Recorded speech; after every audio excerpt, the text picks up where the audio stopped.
በቃ እንደሱ በይ። ያ ማለት ያህዌ ነው ብለን እንወስዳለን ወደሚለው ተይዛለሽ እንጂ አንዲት ቦታ ላይ ኢየሱስ ክርስቶስ አምላክ ሐዋርያ ማን ነው ያህዌ ነው ብሎ አላስተማረም። እንዲሁም የክርስቶስ ደቀ መዝሙሮች ሐዋርያቶች አንዲትን ቦታ ላይ ያህዌ ነው አምላክ ብሎ አላስተማሩም። ስለዚህ ክርስቲያኖች በያህዌ ላይ መለጠፍ አትችሉም፣ አልተሰበከላቸውም። በሐዋርያቶች ቆይ እንዴት ነው ማለጠፈው? ወይ የለም አላስተማረም ኢየሱስና ሐዋርያቶች እና የብሉይ ኪዳን ነቢያቶች አስተማሩና። ታዲያ የብሉይ ኪዳን ነቢያቶች እግዚአብሔርና ኢየሱስ እኮ በመለኮት አንድ እኮ ነው። እንዴት ነው ኢየሱስ? ያኔ አጋዥ ምናምን አልፈልግም። አቡ ዝም በሉ። እኔ ራሴ ተወጥቼ ራሴ ወጣላችኋለሁ። ተንጫጫላችሁ እና አሁን እኔ ብሉይ ኪዳን ላይ ያለውን ተውና አዲስ ኪዳን ላይ ኢየሱስ ክርስቶስ አምላካችሁ እያለ ነግሮናል። እንዲሁም ጳውሎስ ደግሞ አንድ አምላክ አብ አለን ይላል። ጢሞቴዎስ ላይ አብ ብቻውን እንደሆነ ይናገራል። ያ በብርሃን የሚኖረው ጢሞቴዎስ 6 ላይ በብርሃን ብቻውን የሚኖረው የማይሞት እንደሆነ ይነግራል። ያ ማን ነው ብለን ስናይ አብ ነው። አብ ደግሞ ያህዌ ማለት ነው። መልሳ ያህዌ የሚል ቃል የለም። ነገር ግን ማይ እውነትን የምትፈልጊ ከሆንሽ ወደ እውነት እየተጠጋሽ ነው ስላውቅ ነው። ምክንያቱም ከዚህ በፊት ኢየሱስን ስታመልክ ይሆናል ነበር። አሁን ኢየሱስ መልእክተኛ ነው፣ ነብይ ነው፣ ሰው ነው። እነዚህን ሁሉ አረጋግጠሻል። የኢየሱስን አምላክን በጣም አረጋግጠሻል። ግን የአምላክን ባህሪ እየጠቀስሽ ነው። አሁን ያ አንዱ አምላክ አለ አይደል? አምላካችን አላህ Subhanahu Wa Ta'ala አንድና ብቸኛ የሆነው አምላክ ነው። ያለ የነበረ ለዘላለም የሚኖር ገብቶሻል አይደል? አሁን ቅድም ጠቀሽ ያ አንዱ አምላክ ጢሞቴዎስ ላይ ያለው ብለሽ ባህሪውን ተናገርሽ። በብርሃን ውስጥ የሚኖር ማንም ያላየው አንድም እንኳን ያላየው ላየውም የማይቻለው ብለሽ ስትጠቅሽ ነበር። ቃል በቃል ይሄን ነብያችን ሰለላሁ ዐለይሂ ወሰለም ይሄን አምላክ እንደሰበከ ሐዲስ ላይ ነብያችን ሰለላሁ ዐለይሂ ወሰለም ምን አሉ? ሰባቱን ሰማያት አድርገው ከአላህ ዘንድ ሄደው የሶላትን ትእዛዝ ከእርሱ ጋር ተቀብለው በመጡ ጊዜ ስለ ጌታቸው ስለ አላህ ጠየቋቸው። ሀራአይተ ረበከ ያ ሙሐመድ አላቸው ምድር ላይ ሰዎች እና ከጌታህ ጋር ተነጋግረህ ከመጣህ ጌታህን አየኸው ወይ አሏቸው። ነብዩ ሰለላሁ ዐለይሂ ወሰለም አሉ ምን አሉ? አና አራሁ ወሒጃቡሁ ኑር ለው ከሸፈሁ ለአሕረቀ ሱብሓት ወጅሂሂ ማ መደል በሰር አሉ። እንዴት ላየው እችላለሁ? ላየው አይቻለኝም አሉ። አይሻርላ በእርሱና በፍጥረቱ መካከል ብርሃናማ ግርዶሽ አለ። ያንን ቢገልጠው ፍጥረታት ሁሉ ባለቁ ነበር። ማንም ሊያየው አይችልም፣ ሊያየውም አይቻልም ብሎ ገለጹ። ልክ ጢሞቴዎስ ላይ ያለው ማለት ነው። ጢሞቴዎስ ላይ ምን ይላል? የማይሞተውም እርሱ ብቻ ነው ይላል። ስለ አንዱ አምላክ ሲናገር የማይሞተውም እርሱ ብቻ ነው አለ። ቃል በቃል አላህ የማልሞተው እኔ ብቻ ነኝ እያለ በቁርአን ላይ ይናገራል። ወተወከል ዐለል ሐይ አለዚ ላ የሙት በፍጹም በማልሞተው ብቸኛው እኔ በሆንኩት በእኔ በአምላካቸው ላይ ተመኩ ይላል። ሁወል ሐዩ ላ ኢላሃ ኢላሁ ይላል። እኔ ዘላለማዊ ሕያው የሆንኩኝ አምላክ ነኝ፣ ከእኔ በስተቀር ሌላ ማንም አምላክ የለም። ቆይ አንዴ ልጨርስ እባካችሁ። እንደዛ እያለ ይናገራል። የማይሞተውም እርሱ ብቻ ነው። አንድም ሰው እንኳን አላየውም አለ። ምን አለ ጢሞቴዎስ ላይ ማይ አንድም ሰው እንኳን አላየውም ሊያየውም አይቻለውም አሉ። ነብዩ መሐመድ ሰለላሁ ዐለይሂ ወሰለም ስለ ጌታቸው ስለ አላህ ሲጠየቁ አየኸው ወይ ሲባሉ አላየሁትም እንዴት ላየው ይቻለኛል አሉ። ቃል በቃል ጢሞቴዎስ ላይ ያለው አና አራሁ አሉ እንዴት ላየው እችላለሁኝ ላየው አይቻለኝም በፍጹም እርሱን አሉ። ጢሞቴዎስ ላይ ምን ይላል? ማንም ሰው እንኳን አላየውም ሊያየውም አይቻለውም አለ። ለምን ከተባለ ጢሞቴዎስ ላይ ቀጥሎ ምን አለ? ማንም ሊቀርበው በማይችል ብርሃን ውስጥም ይኖራል አለ። አይሻርላ ነብዩ መሐመድ ሰለላሁ ዐለይሂ ወሰለም ምን አሉ? በእርሱና በፍጥረታቱ መካከል ያደረገው ብርሃናማ ግርዶሽ ያ ቢገለጥ ፍጥረታት ሁሉ ባለቁ ነበር፣ ማንም እርሱን ያን ሊቀርብ አይችልም ብለው ተናገሩ። አይሽ አይደለ? በእርሱና በፍጥረታቱ መካከል አምላካችን አላህ Subhanahu Wa Ta'ala ብርሃናማ ግርዶሽን አድርጓል። ያን ያደረገው ለፍጥረታት እርሱ አንድ ቢገለጥ ፍጥረታቶች ሁሉ እርሱን መቋቋም ስለማይችሉና ስለሚጠፉ ነው አሉ ነብዩ ሰለላሁ ዐለይሂ ወሰለም። ጢሞቴዎስም ላይ ምን አለ? ማንም ሊቀርበው በማይችል ብርሃን ይኖራል፣ ማንም ሰው እንኳን አላየውም ሊያየውም አይቻለውም ይላል። ያ ራሱ አምላክ ነው ነብዩ ሰለላሁ ዐለይሂ ወሰለም የሰበኩን። ያም የማይሞተው ዘላለማዊ ሕያው የሆነው አንድም ሰው እንኳን ያላየው ሊያየውም የማይቻለው አሁን በብርሃን የሚኖር አላህ Subhanahu Wa Ta'ala በእርሱና በፍጥረታቱ መካከል ያደረገው ብርሃናማ ግርዶሽ አለ። ያንን ቢገልጠው ፍጥረታት ሁሉ ይጠፋል ተብሎ የተገለጸ። ታዲያ እንደው ለዘላለም አናየውም ወይ ከተባለ የትንሣኤ ቀን ነብያችን ሰለላሁ ዐለይሂ ወሰለም ኢነኩም ሰተረውነ ረበኩም የውመል ቂያመቲ ከልቀመር ለይለቱል በድር ላ ተضمون في رؤيته ብለው ተናግረዋል። እናንተ የትንሣኤ ቀን ጌታችሁን አላህን ታዩታላችሁ ብለውናል። እንደምናየው ገልጸውልናል። አላህ በቁርአን ላይ ሲናገር وجوه يومئذ ناظرة إلى ربها ناظرة ይላል። ፊቶችም የዛኔ ያበራሉ በጀነት ውስጥ የአማኞች ፊት ወደ ጌታቸውም ይመለከታሉ አለ። ትንሣኤ ቀን እናየዋለን። አይሽ እና ያን ወራክ ነብዩ መሐመድ ሰለላሁ ዐለይሂ ወሰለም መተው የሰበኩት ይሄን አምላክ ነው ነብዩ ሰለላሁ ዐለይሂ ወሰለም ቀጥታ ቃል በቃል ቀደም የእስራኤል አምላክ እያልሽ ነበር። ቃል በቃል ስለ አላህ የእስራኤል አምላክ ነው የሚል ቁርአን ላይ ላሳየሽ። ቃለ አመንቱ አነሁ ላ ኢላሃ ኢላ አለዚ አመነት ቢሂ በኑ እስራኤል ይላል። እሺ ቆይ ኦ ማይ ጋድ ጢሞቴዎስ ላይ ያለው ቃል በሐዲስ ነው ወይስ በቁርአን የተነገራችሁ? በሐዲስ ላይ ያለ ነብዩ ሰለላሁ ዐለይሂ ወሰለም ስለ አምላካችን ስለ አላህ የነገሩት ባህሪ ነው። ይሄ ነገር ቆይ ሎቱ ስባት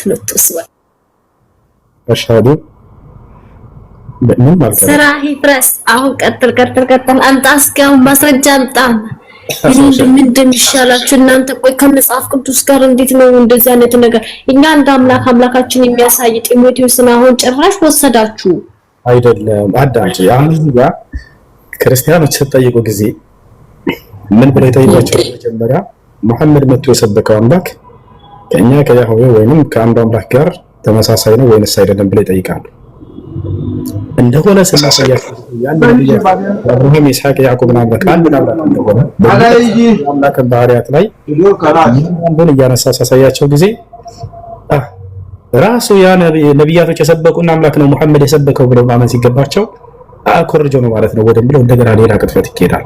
ነብዩ ሰለላሁ ዐለይሂ ወሰለም ይኮርጃው ነበሩ። ጭራሽ ሌላ መጽሐፍ አያነቡም ነበር። ማንበብን የተነሳ አካል እንዴት ነው ከሌላ አካል ከሌላ መጽሐፍ አንብቦ ኮርጆ ነው ሊባል የሚችለው? ቃል በቃል አምላካችን አላህ ሱብሓነሁ ወተዓላ ወማ ኩንተ ተትሉ ሚን ቀብሊሂ ሚን ኪታቢን ወላ ተኹጡሁ ቢየሚኒክ ኢዘን ለርታበል ሙብጢሉን ይላል። ሙሐመድ ሆይ ከዚህ ከቁርአን በፊት ምንም አይነት መጽሐፍን የማታነብ ነበርክ ይላቸዋል። የማትጽፍም ነህ ይላቸዋል። ለምንድን ነው ይሄን ያደረገው አምላክ አላህ? ለምንድን ነው ያደረገው? ወደፊት ሰዎች ከሌላ መጽሐፍ ኮርጆ አንብቦ ነው ብለው ጥያቄ ስለሚያነሱ እያለ ይናገራል። ያለውም እየተከሰተ ነው። ያው ባንደባታቸው ላይ ቁርአን አይዋሽም። ከሌላ መጽሐፍ ጽፎ ነው ይለዋልና ያ እንዳይሆን እኔ በሩን ዘጋሁት፣ አንተን እንዳታነብ አደረግኩ፣ እንዳትጽፍም አደረግኩ ይላል። ወከላሙላህ ሱብሓነሁ ወተዓላ ሐቅ ወመን አስደቁ ሚነላሂ ሐዲሳ ወመን አስደቁ ሚነላሂ ቂላ። እንደ አላህ እውነት ተናጋሪ የለም። ከሌላ መጽሐፍ ጽፎ ነው ኮርጀው ነው ስለሚሉ ይህን ጥያቄ መልስ የሆናቸው ዘንድ አንተን እንዳታነብ ዘጋሁብህ ይላል። በቃ ምንም አይነት መጽሐፍን እንዳያነብ አድርጓቸዋል። ተሻላሩ። ስለዚህ ቀጥታ እዛ ነብያችን ሰለላሁ ዐለይሂ ወሰለም ከሰማይ ወዲያው በወረዱ ጊዜ ስለ አምላክ ባህሪ ተጠየቁ። እንዴት ነው አየህ ወይ ሲባሉ ጊዜ እንዴት ላየው እችላለሁ? ላየውስ አይቻለኝም አሉ። ቀጥታ ጢሞቴዎስ ላይ ያለው የአምላክ ባህሪ ብለሽ ቅድም የጠየቅሽው ማለት ነው። አይሻላ ይሄ ነው። እና ነብያችን ሰለላሁ ዐለይሂ ወሰለም የነብያቶችን አምላክ እንደሰበኩላችሁ ነው ማስረጃ የሚያሳያችሁ። በልጃአ ቢልሐቅ ወሰደቀል ሙርሰሊን ይላል አላህ። በእውነትም ሙሐመድ እውነትን ነው ይዞላቸው የመጣው የቀደሙትንም ነብያት እውን ብሏል አረጋግጦላችኋል ይላል። በቁርአን ላይ የማን አምላክ ነው ከቀደሙት ነብያቶች ከተባለ የአብርሃም የይስሐቅ የያዕቆብ አምላክ እንደሆነ አላህ ሱብሓነሁ ወተዓላ ራሱ ይናገራል። በጣም በርካታ ቦታ ላይ ወተበዕቱ ሚለተ አባይ ኢብራሂም ወኢስሐቅ ወያዕቆብ ማ ካነ ለና አን ኑሽሪከ ቢላሂ ሚን ሸይ፣ የአባቶቼን የአብርሃምን የኢስሐቅን የያዕቆብን መንገድ ተከትያለሁ በል ይላል። መንገዳቸው ምን ነበር ከተባለ ማ ካነ ለና አን ኑሽሪከ ቢላሂ ሚን ሸይ፣ ለእኛ በአላህ ላይ ቅንጣት ልናጋራ አይገባንም። አያችሁ አይደል? እነዚህ ነብያቶች ሁሉ ሲያመልኩት የነበረውን ያንን አንዱን አምላክ ነው ነብዩ መሐመድ ሰለላሁ ዐለይሂ ወሰለም መጥተው አምልኮ ያሉት። ያ አምላክ ዘላለማዊ ሕያው ነው አሉ። በሕያውነቱ ላይ ሞትነት የለበትም ለቅጽበት። ስለ እኔ ኃጢአት ብሎ ሞተልኝ ብሎ ሂሳብ የለም አምላክ። ስለ ራሱ ሲነግረን አምላክ አላህ ምን ይላል? ወተወከል ዐለል ሐይ አለዚ ላ የሙት፣ በፍጹም በማልሞተው ዘላለም ሕያው በሆንኩት በእኔ በአምላክ ላይ ተመካ ይላል። ወተወከል ዐለል ዐዚዝ አልረሒም አለዚ የራከ ሒነ ተቁም ወተቀሉበከ ፊሳጅዲን ሁወል ሐዩ ላ ኢላሃ ኢላሁ። እርሱ ለዘላለም ሕያው ነው፣ በሕያውነቱ ላይ ሞትነት የለበትም። እርሱ መለኮት ብቻ ነው የአምላክ። በመለኮትነቱ ላይ ሰውነት የለበትም። አምላክም ነው ሰውም ነው ተብሎ የሚገለጽ አይደለም። ፈጣሪ የፍጡር ባህሪ የለውም፣ ፍጡር የፈጣሪ ባህሪ የለውም። አይ ፍጡርም ነው ፈጣሪም ነው ወይንም ደግሞ አምላክም ነው ሰው ነው ብሎ አይገለጽም። አምላክ እርሱ ለዘላለም አንድ ባህሪ ነው ያለው፣ እርሱም መለኮታዊነት ባህሪ ብቻ ነው። አምላክ ጌታ ብቻ ነው። አላህ ሱብሓነሁ ወተዓላ በጌትነቱ ላይ ባርነት የለበትም። አይ ስለኔ ብሎ ባሪያ ሆኖ መጥቶልኛል ብሎ ራስን መሸወድ አያስፈልግም። አምላክ ኃያል ነው፣ አሸናፊ ነው። በዚህ ባህሪው በአሸናፊነቱ ላይ በኃያልነቱ ላይ ተሸናፊነት የለበትም። እነዚያ የፈጠራቸው ደካማ ፍጥረታቶች እርሱን የሚገርፉት፣ የሚሰቅሉት፣ የሚገድሉትና የሚቀብሩት አይደሉም በፍጹም። አያችሁ አይደል? ይህ ነው። እሺ ኦኬ፣ እሱ ልቀጥል። ዮሐንስ ወንጌል ምዕራፍ 1 ቁጥር 18 ላይ መቼም ቢሆን እግዚአብሔርን ወይም አብን ያየው እንደማይኖር ያው መቼም ብሏል እና አሁን ይሄን ጢሞቴዎስን ስትወስድ ለአምላክ መገለጫ የአምላክ ባህሪ ነው ብለህ ስትወስድ አሁን እዚህ ጋር ደግሞ መቼም ያየው የለም ግን በስሩ ያለው ወይም በቅፉ ያለው ልጁ እንደተረከው ይነግረናል። እሱንስ እንዴት ነው የምታየው? ያየው የለም ማለት እንጂ አያየውም አይደለም እያለ ያለው መቼም ማለት እኮ ያየው የለም ኦልሬዲ እኮ አልታየም፣ የአምላክ አልታየም። ትክክል ነሽ። ነብዩ ሰለላሁ ዐለይሂ ወሰለም ያሉትም ይሄን ነው። አልታየም። አላህ ሱብሓነሁ ወተዓላ ነቢያት ሙሴ ራሱ ለማየት ሞከረው፣ አይኔን ለማየት አትችልም ብሎ አስረዳው እንዴት ማየት እንዳልቻለው። አላህ ለምንድን ነው ለመሆኑ እንዳናየው ያደረገ? እንደው እንዳናየው ፈልጉ ነው? ላ አይደለም። እንደው እንዳናየው ሰስቶብን ነው እኛን? ላ አይደለም። ለምንድን ነው የሚለውን ሙሴ ጠይቆ ነበር። እስኪ ከሙሴ ልንገራችሁና ትረዳላችሁ ለምን ልናየው እንደማንችል ለምን ልናየው እንደማንችል። ሙሳ አላህ ስብሐነሁ ወተዓላ ቀን ቀጠሮ ሰጠው።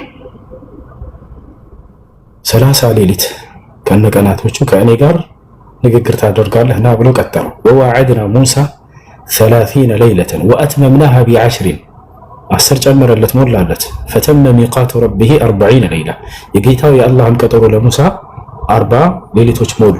ለ40 ሌሊት ሊያናገረው ወዴት ጠራው? ሲና ተራራ ላይ ጠራው። ሄደ ሙሳ ዓለይሂ ሰላም ሃሩንን አደራ ብሎ ለህዝቡ ጠብቅልኝ ህዝቦቼን አለው። ووعدنا موسى 30 ليلة وأتممناها ب10 فتم ميقات ربه 40 ليلة وقال موسى لأخيه هارون اخلفني في قومي موسى لوندم لهارون أدرى بهزبوتش لي تتكيهن اللي وأصلح أدرى بمكاكراتشو بالكامل النقر أدرك بقون أدرك ولا تتبع سبيل المفسدين يا أطفي وجه المنقر لا تكتل أدرى أياشو ولما جاء موسى لميقاتنا موسى بتستو كان كتروا الله سبحانه وتعالى بكتروا بوتاري بمتا غزي متى موسى سينا ترارا لا هيدا يا وكلمه ربه ጌታውን በአላህ አናገረው። የአላህ ንግግር በሰማ ጊዜ ሙሳ አለይሂ ሰላም በጣም ይማረካል። ይሄንን ለማየት ይፈልጋል። አላህ قال ربي أرني أنظر إليك ጌታዬ ሆይ አንድ ለፍቀድልኝ አለ። قال لن تراني አሁን እኔን ማየት አትችልም ማለት አሁን እኔን ማየት አትችልም አትችልም ቀጥል አላለው። በምሳሌ ሊያሳየው ነው። ለምን እንዳልቻለ ሊያስረዳው ነው በተግባር ማለት ነው። አትችልምና በቃ ሌላ ጊዜ ታኛለህ ላ አላለው። በምሳሌ ሊነግረው ነው። ولكن انظر الى الجبل አለው። ነገር ግን እስኪ ፊት ለፊት ወደ የሚታየው የሚገኘው ትልቅ ግዙፍ ተራራ ወደ ሲና ተራራ ተመልከታለሁ። ሲና ተራራ እጅግ በጣም ግዙፍ ተራራ ነው። ወታቸው فإن استقر مكانه فسوف تراني አለው። እኔ ለተራራው በሚገለጥበት መንገድ እገለጣለሁ። የዛኔ ተራራው ተገድቼበት እኔን በማየት ላይ ከተቋቋመና ከጸና فسوف تراني አንተ እኔን ታየኛለህ አብሽር የዛኔ አለው። ወታቸው ከርሱ ጠንካራ በሆነ ፍጡር ምሳሌ ያደረገለት ነው። ይሄ ጽኑ የሆነ ቃንተ የበለጠ ጠንካራ የሆነ ተራራ ልገለጥለትና አቅሙ ኑሮት የኔን መገለጥ ከተቋቋመ ከቻለ አንተ የዛኔ ታየኛለህ አለው።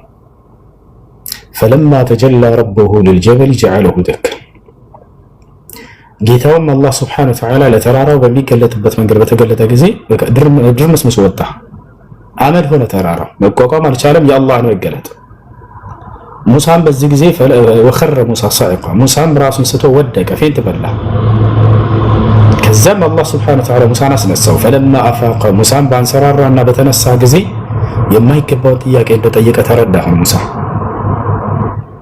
قال سبحانك አምላክ ያላህ ሆይ ጥራት ይገባ የማይገባኝን ጥያቄ ነው የጠየቅኩት። ቱብቱ ኢለይከ ከእንዲህ አይነት ጥያቄ ንስሐ አድርጌያለሁ ወደ አንተ። አሁን እንደማልችል ተረዳሁኝ አለ። ከእኔ የበለጠ ጠንካራ የሆነው ፍጡር ይሄ ተራራ የአንተን መገለጥ መቋቋም ካልቻለ እኔ ደካማይቱ እቺ አካል እንዴት ብዬ ነው መቋቋም የምችለው? አሁን ስለማልችል እንደሆነ ተረዳሁኝ። ሰስቶበት አይደለም አላህ Subhanahu Wa Ta'ala ሙሴ ላለማሳየት፣ እኛም ሰስቶብን አይደለም እርሱን ላለማሳየት ሳይሆን እኛን ስለማንችል ነው። ለምን ከተባለ አላህ Subhanahu Wa Ta'ala ፈጣሪ ነው። እኛ ደግሞ ምንድነው? ፍጡሮች ነን። ፈጣሪ ለፍጡር ያ ማለት የማይጠፋ ዘላለማዊ ማንነት ያለው ነው ባህሪው እርሱ። እኛ ደግሞ ጠፊና ጊዜያዊ ማንነት ያለችን ባህሪ ነች። ያ የማይጠፋ ዘላለማዊ ማንነት ያለው አምላክ ጠፊና ጊዜያዊ ለሆነችው አካል ቢገለጥ ትጠፋለች፣ ታልቃለች።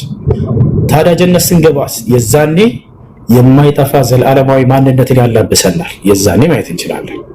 ዛሬ አንችልም። አካላችን ደካማ ነች፣ የምትጠፋ ጊዜያዊ ነች። ጀነት ስንገባ ግን ይሄ አካል አይደለም፣ የማይጠፋ ዘላለማዊ ማንነትን የተላበሰ አካል ነው ይዘን የምንገባው። የዛኔ ታዩታላችሁ። ገፋችኋል። ለዚህም ነው ነብዩ ሰለላሁ ዐለይሂ ወሰለም ሐዲስ ላይ ምን አሉ? ኢነኩም ሰተረውነ ረበኩም የውመል ቂያማ፣ እናንተም የትንሣኤ ቀን በገነት ጌታችሁን አላህን የዛኔ ታዩታላችሁ አሉ። ይሄ ነው አላህ በቁርአን ላይ ሲናገር ውጁሁ የውመኢዚን ናዚራ ኢላ ረቢሃ ናዚራ፣ ፊቶችም የዛኔ ያበራሉ። የጀነት ሰዎች ፊት ብርሃናማ ፊት ይኖራል የጀነት ሰዎች ሲገቡ ጊዜ። ይሄ እንደ ምድራዊ ፊት እንዳይመስላችሁ። ያንን መጠኑን ሲገልጹ ብርሃኑን የአንድ ሰው የጀነት ፊቱ ብርሃኑ ይሄን ዓለም ያበራል። ያ ጀማዓ ነቢያችን ሰለላሁ ዐለይሂ ወሰለም ሐዲስ ላይ ምን አሉ? ለው አነ ሑረል ዐይን ኢጥለዐት ሚነ ሰማዕ ዐላ አህሊል አርድ ለአضአት ማ በይነ ሰማዕ ወልአርድ አሉ። የጀነት አንዲት ሴት ወይንም የጀነት አንድ ሰው ከሰማይ ወደ ምድር ብቅ ቢል በፊቱ ብርሃን ዓለሙን ባበራው ነበር አሉ። ምን አይነት አፈጣጠር ነው ታዲያ? እንደ ምድራዊ ፊት ነች ወይ? ላ አይደለችም፣ አይገናኝም። ይሄ ፊት ዛሬ ይሄን ዓለምን ሊያበራ ይችላል? ምንም ያበራ አያችሁ አይደል? ነገር ግን የዛኔ ወደ ጀነት ሲገቡ ጊዜ ሙስሊሞች ይዘውት የሚገቡት ፊት ዛሬ ፀሐይ ዓለምን እንደምታበራ ሁሉ ዓለምን ሊያበራ የሚችል ማንነት ነው ፊታቸው ብቻ። ሌላው መላው አካላታቸውም እንደዛው ነው። ጀማ ኑሩሁም የስዓ በይነ አይዲሂም ወቢአይማኒሂም፣ ብርሃናቸው ከፊታቸውም ከቀኛቸው ከግራቸው ይሄዳልም እያለ አላህ ይናገራል ስለ ጀነት ሰዎች አካል። የማይጠፋ ዘላለማዊ ማንነት አለመብላት ይችላሉ። አይኔ ሳልበላ ለዘላለም መኖር ፈልጋለሁ ይል የጀነት ሰው ያቅባለሁ። ታዲያ ምድራዊ ሰው ይሄን ትችላለች ወይ? ላ አንድ ቀን ከ30 ሰዓት ቆይተህ ትራባለህ፣ በሁለተኛው ቀን ልትወርድ ትችላለህ። መብላት ከፈለገ የጀነት ሰው ፈቃዱ ነው። በቃ ለመደሰት እንጂ ስለ ተራባ አይደለም ይበላል። ልብ በሉ አህሉል ጀና ያእኩሉን ወየሽረቡን እያለ ይናገራል አላህ በቁርአን ላይ ወአነከ ላ ተዝመኡ ፊሃ ይላል። አደምን ሲያስገባው ጊዜ አንተ በጀነት ውስጥ አሁን ከገባህ አትጠማም አብሽር አለው። መጠባት የሚባል የለም፣ መራብ የሚባል የለም። አይ አልበላም አልጠጣም ብሎ ለዘላለም የሚችል መኖር የሚችል አካልን ነው የሚሰጥ የጀነት ሰው። አያችሁ ከበላ የሚበላው ለምንድን ነው? ዝም ብሎ ደስታ ለማግኘት እንጂ ስለተራባ አይደለም፣ ስለተጠማ አይደለም። አላህ ቃል በቃል በቁርአን ላይ በጀነት ውስጥ አትጠሙም አትራቡም እያለ ይናገራል። ወጣትነታቸው ያረጃል ወይ ከጊዜ ወደ ጊዜ በቆዩ ጊዜ? ላ አያረጁም። ነብዩ ሰለላሁ ዐለይሂ ወሰለም ቃል በቃል ሐዲስ ላይ ይናገራሉ። አንድ የተፈጠሩበትን ማንነት ይዘው ለዘላለም የሚኖሩ ናቸው። ውበታቸው ግን በየጊዜው እንደውም ይጨምራል። አቡ ሁረይራ ምን አለ? የምድር ሰው እድሜው በጨመረ ቁጥር የፊቱ ውበት እየረገፈ እንደሚሄድ ሁሉ የጀነት ሰው በጀነት ውስጥ ያለው ኑሮ ጊዜው በጨመረ ቁጥር ውበቱ እየጨመረ ይሄዳል። በተቃራኒው እያለ ይናገራል። እያሰራ ይሄ ነው እንግዲህ ጀነት ሲባል ጊዜ ብዙ ጊዜ እንደ ምድራዊ ህይወት ነው። በዛ ላይ የሚቀጥሉት ይላቸዋል አይደል? እሱ ነገረኝ። ሴት ልጅ ወራ በባታ ሰው እዛ ሽንት ምናምን ይሄ ካካ የሚባል የላቸውም። አካላቸው ምራቅ የሚባል አክታ የሚባል ንፍጥ የሚባል የወራ አበባ የሚባል የለም። ይሄ ቆሻሻ ነገር አላህ ቃል በቃል ሴቶችን ሲገልጻቸው በተለይ ሙጠሐራ እያለ ይገልጻቸዋል። ንጹሆች ሆነው ይገባሉ ወደ ጀነት እያለ ይናገራል። ነቢያችን ሰለላሁ ዐለይሂ ወሰለም ሐዲስ ላይ አህሉል ጀና ያእኩሉን ወይሽረቡን ወላ ይቡሉን ወላ የተገየጡን ወላ ይጥፉሉን ወላ ይብስቁን ወላ ይተኸመጡን፣ የጀነት ሰዎች ይበላሉ ይጠጣሉ አሉ ከፈለጉ። ነገር ግን ሽንትና ካካ የሚባል የለም ከነርሱ ዘንድ አሉ። ምን አይነት ሰው ነው?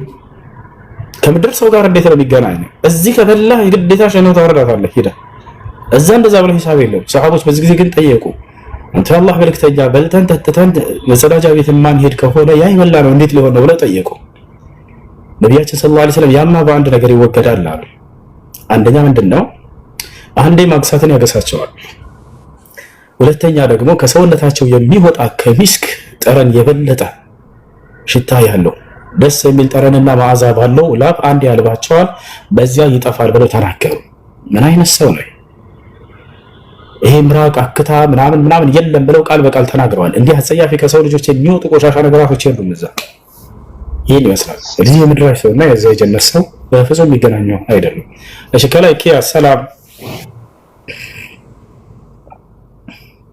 ኪያ እንዴት ነሽ? ደህና ነሽ?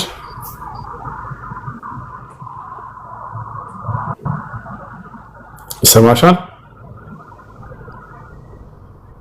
አሎ ኪያ ኔትወርክ ያስቸገረኝ ነው።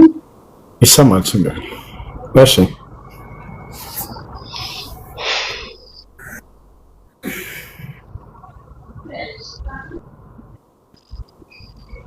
እሺ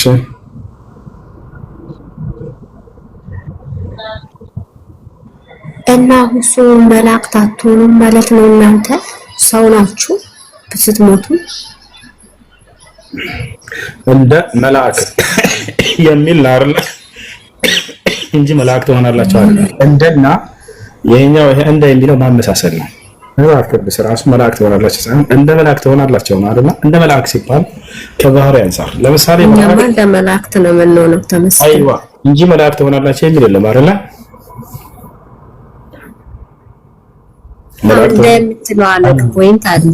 እንደሚለው ደግሞ ማመሳሰል ነው።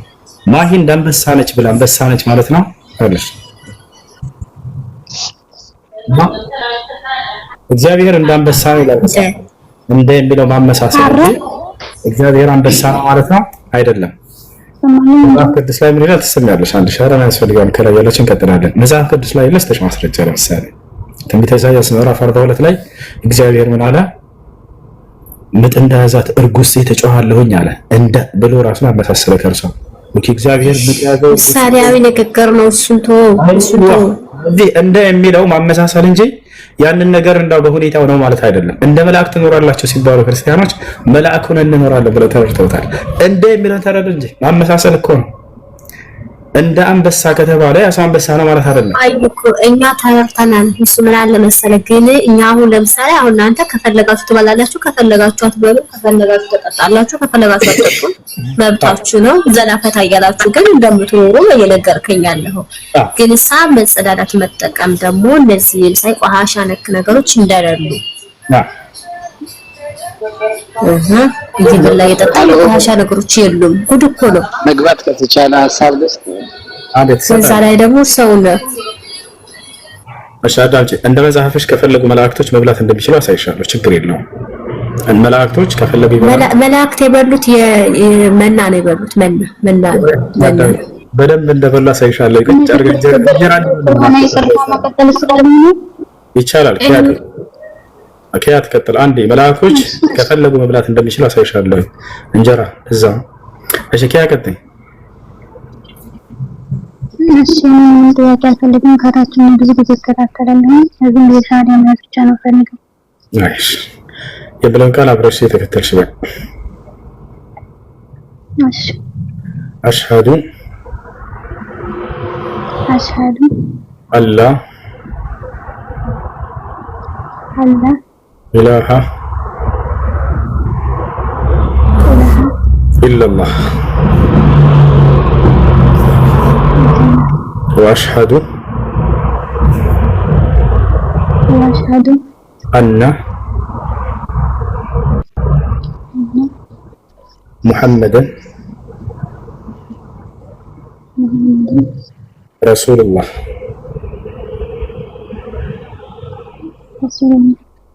ማሻአላህ። ከዚህ በኋላ ሙስሊም ነሻል።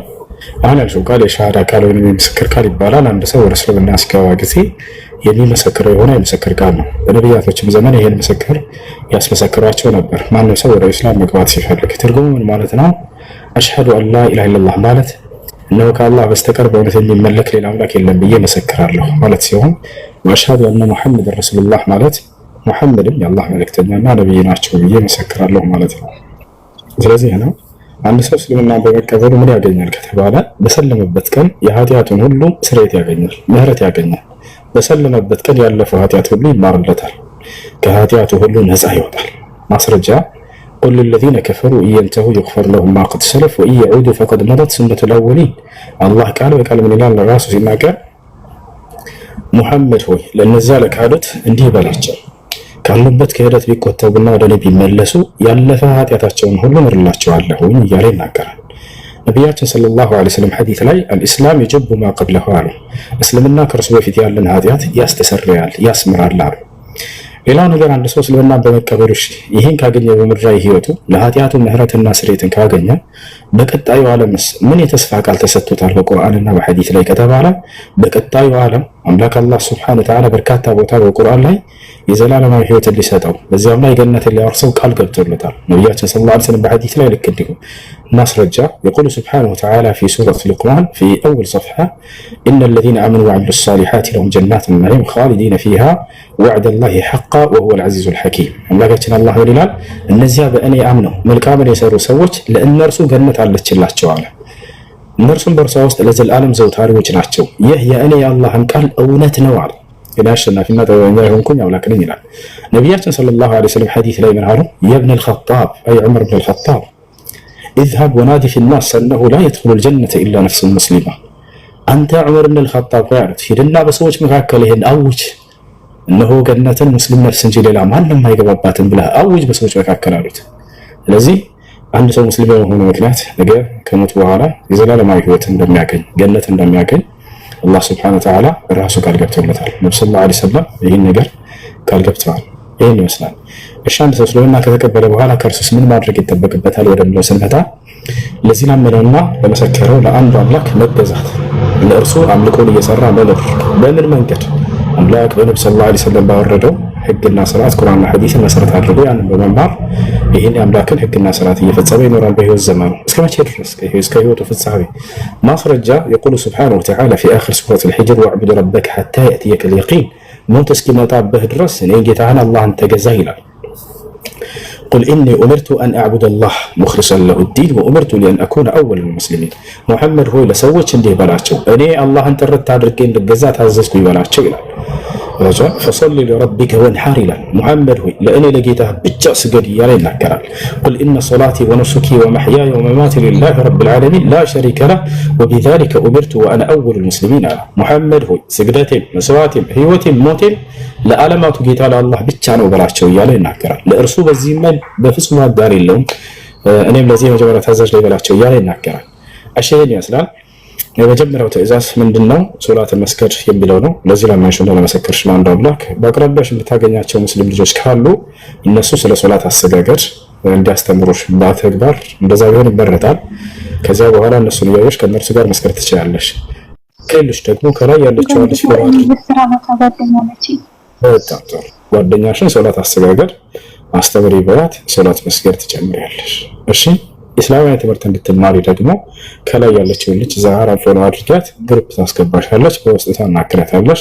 የቴሌግራም ቁጥርሽን ስጫት። እሺ ፎሎ አድርጊያታለሽ። ያይ ዛህራ አናግራካለሽ። አመሰግናለሁ። እንዴት ወአለይኩም ሰላም ወራህመቱላሂ ወበረካቱ። طهور ان شاء الله حسين الله يشفيك. يا بنت الفولو رجيشن بوست التليجرام قطشن لك اللي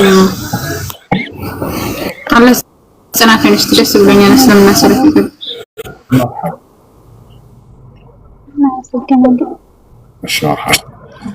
እሺ ማለት ይችላል ይቻላል። አሁን እኛ እግዚአብሔር የምንለውና እናንተ አላህ የምትሉ አንድ እንደሆነ ታምናለህ?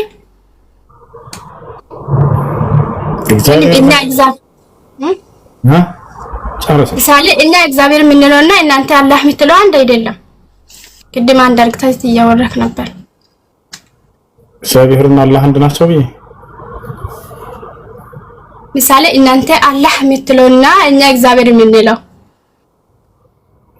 ከኔ ጋር አልነበርሽም። ሻዳንጂ የአምላክን ባህሪያቶች ብላ ያለ ማመሳከር እየጠየቀች ነበር። አምላክ ማን ሊሞት የማይሞት እንደሆነ ስትጠይቅ ነበር። አዎ የማይሞት ነው አምላካችን በተሻለ በዛ ማንም ሊቀርበው በማይችል ብርሃን ይኖራል አለች። አሁን እንደዚያው ነው ብዬ እየነገርኳት ነው። የአብርሃም አምላክ ነው ወይ? አዎ አልኩ። በስም ደረጃ እግዚአብሔር ብላ ጠየቀችኝ ልጅቱ። እሺ ያ ነው። አንቺ እግዚአብሔርን አምላክ ብሎ የነገረች ማን ነው? ኢየሱስ ክርስቶስ አምላካችን እግዚአብሔር ነው ብሎ አስተምሯል። ሙሉ ናም ሲጀመር እግዚአብሔርና እግዚአብሔር አብ ነው። ኢየሱስ ክርስቶስ ደግሞ ወልድ ነው። በመለኮት አንድ ናቸው። በስራ ነው የሚለየው።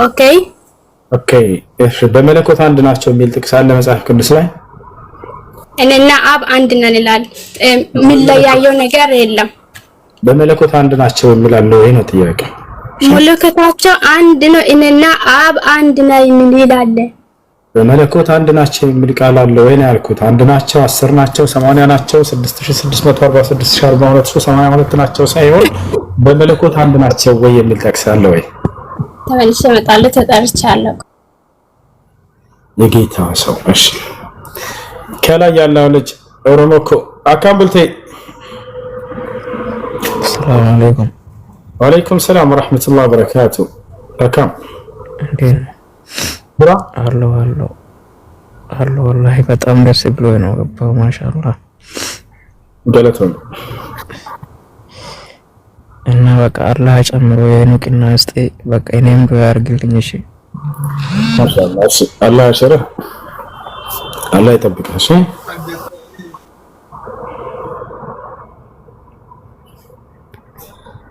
ሃይ ጉፋን ደራሲ ይዘህ ታች ወረድ። እሺ ወንድማችን።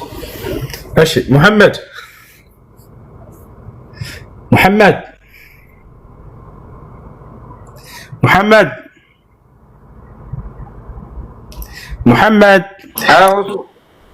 ሰላም ሰላም ነው።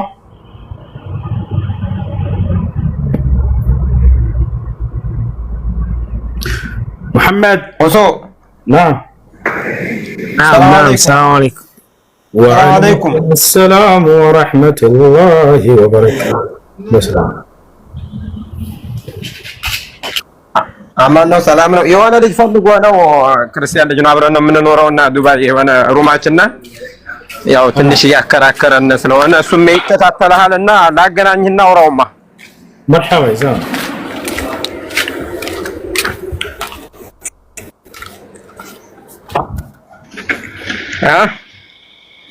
እሺ አገናኝስ። አዎ ላገናኝህና እንካ። እሺ ባንካ እሺ ኮሜንት ላይ እሱ ከፍተህ ማን ነው የከፈተህ? እሺ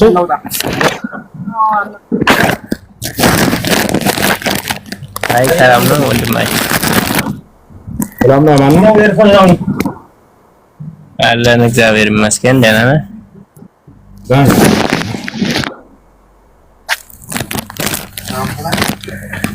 እሺ ጥያቄ ኖረኝ ነበርና ያው እንድታብራራልኝ ፈልጌ ነበር። እሺ ጥያቄ ምንድን ነው? መጠየቅ ይቻላል? ያው በእናንተ ውስጥ ነው። እኔ ግን ያው ማለት ውስጡን አውቄ አይደለም፣ ግን ይቅርታ ጋር ያው ማለት አንተ እንድታብራራው ስለፈለኩ ነው። ሱራ 7:206 ላይ ያወጣል። ሱራ 7:206 مرحبا ታዛዥ ነኝ ላውጣለክ። ሱራ 7:206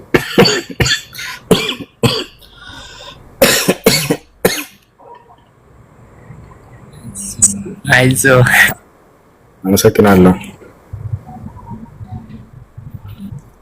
ሱራ 7:206 ላይ إن الذين عند ربك لا يستكبرون عن عبادته ولا يستحسنون إن الذين عند ربك لا يستكبرون عن عبادته ويسبحونه وله يسجدون له እነዚያ ከጌታህ ዘንድ ያሉት እያለ እየተናገረ ነው። እነዚያ ጌታህ ዘንድ ያሉት መላእክት እርሱን ከመገዛት አይኮሩም፣ ያወድሱታል፣ ለእርሱም ብቻ ይሰግዳሉ ይላል። እሺ ለእርሱም ብቻ ይሰግዳሉ። የኔ ጥያቄ ማለት ነው ምን መሰለህ፣ ማለት የሰውን ልጆች ሲፈጥር ፈጣሪያችን ማለት ነው እና የሰውን ልጅ እሱ ሲፈጥረው ለገሃነምና ለጀነት አድርጎ ፈጥሯል። የሰውን ልጅ ሲፈጥረው እና ለገሃነም የተፈጠራለ ለጀነት የተፈጠራለ ይላል 7:26 ማለት ነው 7:179 እና ማለት አሁን እንዴት ነው አንድ ሰው ጥርቅ ሰርቶ እንዴት መጨረሻ ላይ የገሃነም ከሆነ ወደ ገሃነም ነው የሚሄደው ማለት ነው ወይስ እንዴት ነው? ምን ለማለት ነው? ጥርቅ ሰርቶ ወደ ገሃነም ነው ወይ የሚሄደው? አይሄድም እሱ። እሺ ቁርአንን ስናነብ ጊዜ ሙሉ ቁርአኑን መልእክቱን ማንበብ አለብን ወይ ቢያንስ እዛው ላይ ያለውን አንቀጹን ሙሉውን ማንበብ።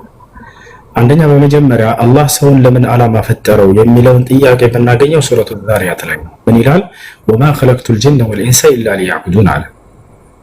هذا هو غاية خلقه سبحانه وتعالى للإنس والجن አላህ ሰውንና ጅኖችን የፈጠረበትን ዓላማ ሲናገር ሰውንም ሆነ ጅኖችን እኔን እንዲገዙኝ እንጂ ለሌላ ዓላማ አልፈጠርኳቸውም ይላል። ስለዚህ የተፈጠረበት ዓላማ እርሱ በነቢያት በኩል በሚያወርድልን ሕግና ስርዓት እርሱን በብቸኝነት እንድናመልከው ነው። ነቢያቶችም ሁሉ ነው የሰበኩት። ወለቀድ በዐስና ፊ ኩሊ ኡመቲን ረሱለን አን ያዕቡዱላህ ወጅተኒቡ ጣጉት ይላል። አላህ ሲናገር ምን ይላል? በእርግጥም ወደ ሁሉም ማህበረሰብ ነቢያትን ልኬያለሁኝ አለ። እነርሱም ሲያስተምሩ ለህዝቦቻቸው አላህን በብቸኝነት ተገዙ፣ ከእርሱ ውጭ ያሉ ጣዖቶችንም ራቁ እያሉ ያስተምሩ ነበር አለ። አየህ፣ ይሄ ነው የተፈጠረበት ዓላማ፣ እርሱን በማምለክ ነው። ነገር ግን ከሰዎችም ከጅኖችም ወደ ገሃነም ይገባል እያለ እየተናገረ ነው። ከተዋላርን በአንጻሩ ደግሞ ከሰዎችም ከጅኖችም ወደ ገነት የሚገባል። ምን አይነቶች ናቸው ወደ ገሃነም የሚገቡት የሚለውን ሌላም ቦታ ላይ ማየት እንችላለን። እዛው ላይ ግን የሚገርም ማየት እንችላለን። እዛ ላይ ምን ይላል? ሱረቱል አዕራፍ ላይ ምዕራፍ 7 ቁጥር 179 ላይ ይገኛል። ከሰዎችም ከጅኖችም ለገሃነም እንደሚገቡ ከተናገረ በኋላ ለገሃነም የሚገቡት ምን አይነት እንደሆነ እዛው ላይ ገለጸ። ምን ይላል? ለእነርሱ ልብ አላቸው ግን አያገናዝቡም አለ። ለእነርሱ አይን አላቸው ግን አያዩም አለ። ለእነርሱ ጆሮ አላቸው ግን አይሰሙበትም አለ። ስለዚህ አምላክ በነቢይ በኩል የሚያወርደውን ቃል እነዚህ ሰዎች ማየትም መስማትም ማገናዘብም አንፈልግም ብለው አሻፈረኝ ብለው የሸሹ ሰዎችን ነው እየተናገረ ያለው። ለገሃነም የተባሉት ቦታ አላረላ ለገሃነም የተባሉት ምን አይነት ናቸው? ጆሮ አላቸው አይሰሙም አለ። እዚያው አንቀጽ ላይ የሚገርም አይን አላቸው አያዩም ግን አለ። ልብ አላቸው ግን አይገናዘቡም አለ። እነዚህ ወዴት ሊሄዱ ይችላሉ? ወደ ገነት ይሄዳሉ ከተባሉ ላይ ይሄዱ ወደ ገሃነም ነው የሚሄዱት። በዚሁ አንጻር አንቀጹ እየተናገረ ያለው ምንድነው? ጆሮ ተሰጥቶት የሰማ የአምላክን ቃል በአይኑ እንዲሁ ያየ ልክ እንዲሁ አምላኩን በብቸኝነት የተገዛና ያመለከ በልቡ አስተንትኖ ሰው ወደ ገነት እንደሚሄድ እየተናገረ ነው። አንጻራዊ እዛው ላይ ማለት ነው። በሌላ ቁርአን ላይ አላህ Subhanahu Wa Ta'ala በሌላ ቦታዎች ላይ ይናገራል። ሰዎች ጀነትና ጀሃነም ሊገቡ የሚችሉት በስራቸው እንደሆነ ምድር ላይ በኖሩበት ቆይታ ጊዜ አምላክ በነብይ በኩል የላከውን ህግና ስርዓት ተከትለው የሰራ ጀነት ይገባል። ያን አሻፈረኝ ቢያለ ደግሞ ገሃነም ይገባል። ማስረጃ አምላክ አላህ Subhanahu Wa Ta'ala ሲናገር ምን ይላል? فذوقوا العذاب بما كنتم تكسبون ይላል በቁርአን ላይ። የገሃነምን እሳት ቀመሱ ይባላሉ ስትሰሩ በነበራቸው ስራ። የስራቸው ውጤት ነው ገሃነም። እነዚህም ሰዎች እዛው ላይ ስናስተውል ጊዜ አይሰሙም እያለ ይናገራል።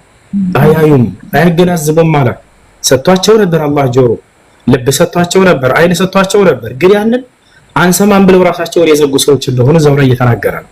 ከተዋላረ ልክ ዛሬ ቁርአን መጣላቸው እነዚህ ሰዎች አምላክ ባስነሳው ነብይ በኩል አይ አንሰማም አሻፈረኝ አሉ። ወዴት ሊሄዱ ይችላሉ ታዲያ እነዚህ ሰዎች? ወደ ገነት እንዲሄዱ ነው? ላይ አይደለም፣ ወደ ገሃነም ነው የሚሄዱት።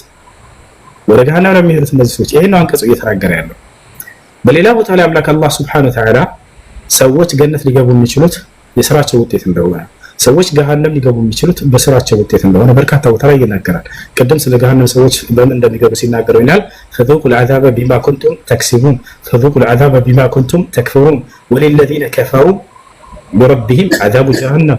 እነዚህ ሁሉ አናገዞች ለነዚያ ኃጢአትን ላደረጉ ሰዎች ክህደትን ላደረጉ ሰዎች ገሃነም ተዘጋጅታላቸዋለች እያለ ይናገራል። ወይደት ሊልካፊሪን ይላል ስለ ገሃነም ለካህዲያኖች ተዘጋጅታለች ይላል። አየህ በክህደቱ ምክንያት የሚመለዳው ምንዳ ነው ይሄ። ከዛሊከ ነጅዚ ኩለ ከፉር ይላል። እያንዳንዱን ካህዲ ልክ እንዲሁ በእሳት መነዳዋለሁ እያለ ይናገራል። ያ አማኞችን እስከተባለ وتلك الجنة التي أورثتموها بما كنتم تعملون هنا بسببية أي بسبب ما كنتم تعملون ستسروا በነበራቸው ስራ ምክንያት የገነትን ጸጋ ግቡና ወራሱ ይባላል። ስለዚህ ገነት የሚገቡ ሰዎች የስራቸው ውጤት ነው። ገሃነም የሚገቡ ሰዎች የስራቸው ውጤት ነው። ይሄ ነው እሺ እዛ ላይ እየተናገረ ያለው። መስማት ተሰጥቷቸው ያልሰሙ፣ ማየቻ ተሰጥቷቸው ያላዩ፣ ልቦና ተሰጥቷቸው ያላገናዘቡ ሰዎች የገሃነም እንደሚሆኑ እየተናገረ ነው አላህ Subhanahu Wa Ta'ala። እሺ ወንድማችን ያው ሌላ ሰውም ስለሚኖር አንድ ጥያቄ አለ፣ ግን እሱ ለሌላ ቀን ይቀመጥ መሰለኝ። ጠይቅ አሁን ነው ጠይቅ እሺ ሁለተኛው ጥያቄ ደግሞ ሰው ሲል ለምሳሌ አላህ ወይንም ፈጣሪ ሲፈጥር ሰውን ብሎ ሲፈጥር ሰው ማለት ወንድም ሴት ማለት ነው። ሁለቱም ሰው ነው የሚባለው። መቼም ሴት ለብቻ ወንድ ለብቻው አያደርግም። እና ሰውን የፈጠረው እኩል አድርጎ ነው አይደል? ሰውን ሁሉንም እኩል አድርጎ ነው የፈጠረው። እሺ እኩል አድርጎ ከፈጠረው ሴቶች እና ወንዶች እኩል ናቸው ማለት በእናንተ አስተምሮ ማለት ነው። ያቀን ጨርስና ለባብሰል ችግር የለም። ሁሉንም ጨርስና በአንድ ጋር እንድትመልስልኝ ለምሳሌ ሱራን አብዲ ወይድ ላይ 250 ላይ 2050 ላይ ያዝልኝ ጥቅሱን።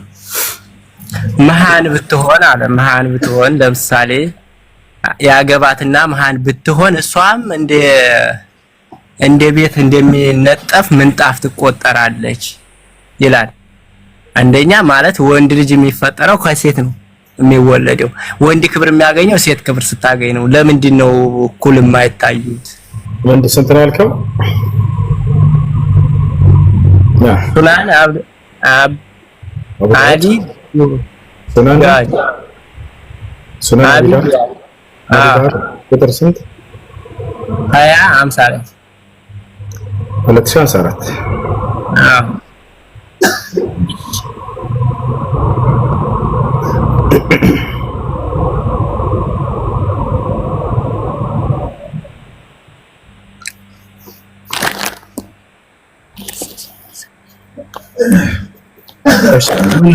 2054 من هلال حدثنا عمرو بن عون أخبرنا أبو عوانة عن قتادة وعبد العزيز بن صهيب عن أنس بن مالك أن النبي صلى الله عليه وسلم أعتق صفية وجعل عتقها صداقها.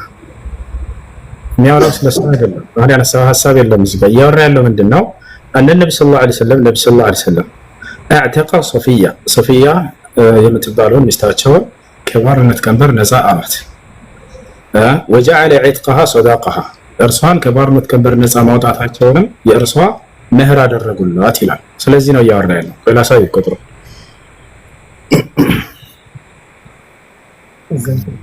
ሱነን አቢ ዳውድ 254 ይታያል እዚህ ጋር ያ